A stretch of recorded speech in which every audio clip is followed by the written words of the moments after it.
Welcome to Policy on Demand. I'm Kristin Bohl, and today we are discussing the U.S. trade policy outlook. As you all know, this is a continuously evolving area, so to join us today to cover this topic, we have Burt and Mark Truchan. Thank you both for being here. Thanks for having us. Brian, let me start with a question for you, and I think this is on everyone's mind. Is there ever going to be an end to this uncertainty? I mean, look, it's obvious that we're in a time of unprecedented change. The geopolitical environment is very complicated and very tense, and that's leading to a lot of these policy changes that we're seeing in the trade space and even more broadly across tax, right? And so I think that environment that we're in right now will be around for a while. I don't think that we'll see some sort of end to the geopolitical tensions that we see. That said, the pace right now of change is dizzying. It's very rapid. And I think that we will see that decline and get to more of a normal pace where we can sort of absorb the change and react to it in a more normal timeline. So I'm certainly hopeful, and I think that will happen over the course of the next maybe 12 months or so. Let's hope that's the case. I hope so. Mark, let me turn to you. All of these factors are very much affecting operations and strategy at companies. So how are companies planning for these things like supply chain disruption, supply chain changes, and how far out are they able to plan? Good question. In order to effectively plan in today's environment where we're seeing new tariffs on a daily and a weekly basis, it's really important that companies develop the infrastructure or the teaming that will allow them to take a holistic, cross-functional approach to tariff management. So we're seeing companies implement war rooms or tariff task forces with the goal of really doing two things. One, developing a dynamic model that will allow them to understand their tariff impact across a broad range of scenarios.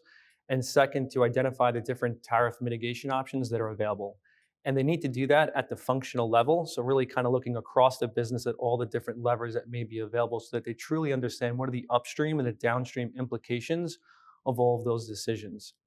It's really important that companies understand those options in both the short term, the medium term, and the long term with a clear understanding of what are the no regret decisions that they can make. What are the decisions that make sense for the business regardless of these tariffs, and what can be easily unwound if these tariffs go away? For companies looking to take a longer term view and looking to make structural changes, it's really important that they understand the ROI behind those decisions and that they have a team that's constantly evaluating whether those strategies remain fit for purpose given everything that's changing. So it sounds like it's cross-functional and heavily reliant on data That's as right. well. Okay, thank you. Well, Brian, I'm going to come back to you. Have you seen so far in this very uncertain environment that companies are really making significant changes in how they're structured or operating due to domestic political pressure or geopolitical changes? Yeah, I think Mark touched on a lot of the factors that go into making those changes, having that sort of cross-functional collaborative approach. What I would say is some companies have taken some initial steps to change their supply chains, to think about their operating model, to address some of the tensions that you highlighted.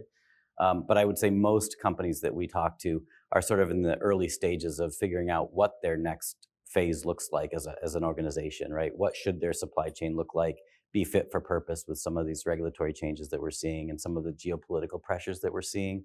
So I do think it also depends a little bit on industry.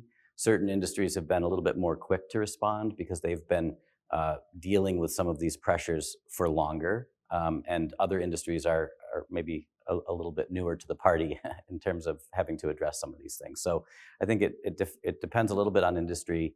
But I'd say most companies are in the relatively early stages of thinking about what is their long-term sort of footprint and what should that look like going forward. Right. Sounds like there's varying levels of sophistication and sort of where companies are in the planning process, though. That's right. Thank you. Well, Mark, I'm going to come back to you. The tariff pronouncements from the Trump administration have strained political, diplomatic relations, and they have resulted in many instances in either the actual imposition of or the threat of retaliatory tariffs. So with everything that's happened in this very short period of time, what's the U.S. trade outlook right now?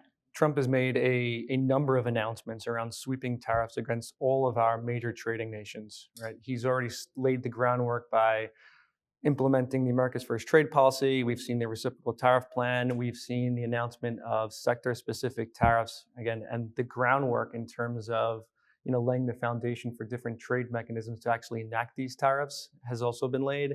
We've also seen executive orders implementing some of these tariffs. So we're seeing increasingly strained relationships with all of our major trading allies. I think we're seeing a lot of potential disruption from a supply chain perspective. Companies are finding it very difficult to plan around this space.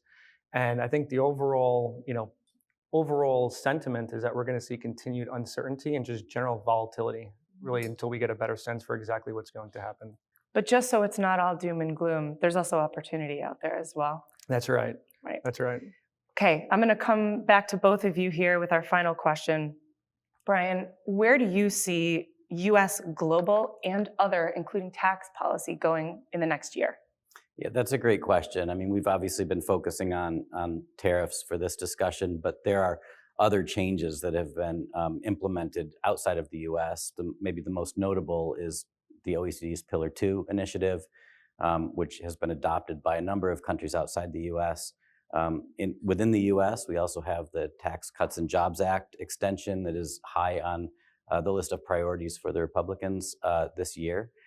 And so we are in an environment where, although the tariff landscape is complicated, we also have other changes outside of the tariff landscape that are adding to that complexity, right? And so when companies are thinking about how to respond to the tariff landscape, back to Mark's point, they also need to consider the impact of these other changes on their future business model so that they have a more holistic view and they can plan accordingly. What do you think, Mark? I think the next year is really going to be determined over the next few weeks. I think, we've heard April 2nd as a term that the administration is calling Liberation Day, right? I think we're expecting to see broad-based tariffs implemented across, all major countries. So I think that's really going to shape what happens over the next year. I think we're going to see continually strained relationships with all of our major trading partners. I think that's going to continue to result in business uncertainty. I think we're going to see countermeasures, retaliatory tariffs. I think we're going to see tariff escalation. And overall, I think it's just a general sense of just market uncertainty as exactly what's going to happen. But I do think what we're going to see is that countries are going to come back to the negotiating table. So I agree. I think this is a period it's going to get worse. It's going to get better. I think they're going to come back. I think there will be some renegotiation of trade agreements and non-trade agreements with the U.S. I think the big question is, which country folds first? Sounds like we need to buckle up for the next couple of weeks. And as changes progress, we'll continue the conversation with both of you. Thanks so much. Great. Thank you. Thank you, Kristin.